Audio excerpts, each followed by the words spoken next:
আমাৰ মৰমৰ অসমৰ সম্পদ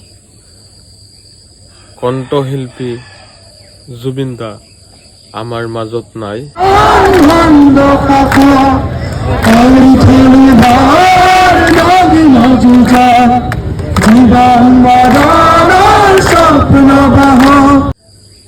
আমাৰ নগাঁও ডিচি ছাৰৰো মুখৰ পৰা মাত নাইকিয়া হৈ গ'ল। আপোনালোকক দেখাই আছো।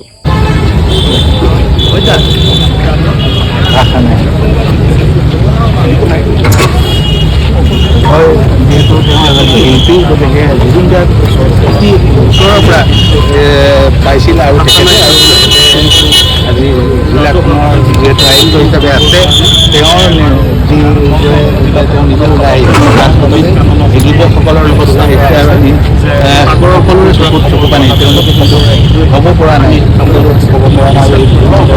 আমি আপোনালোকক ভিডিঅ'ৰ জৰিয়তে দেখাব পাৰিলোঁ আমাৰ জুবিন দাও নাই, আমাৰ নগাঁও উপায়ুক্ত ডিচি ছাৰৰ মুখৰ পৰাও মাত নাই। আৰু বহুত লোক আছে এনেকা দুখ কৰি আছে, ময়ো দুখ কৰি আছো, বহুত দুখ লাগি আছে আমাৰ মাজত জুবিন দা নাই, বহুত দুখ লাগি আছে। আৰু আপোনালোকে সবাই মিলি পেলাই প্ৰাৰ্থনা কৰক জুবিন দাৰ আত্মাটো যাতে শান্তি পায়।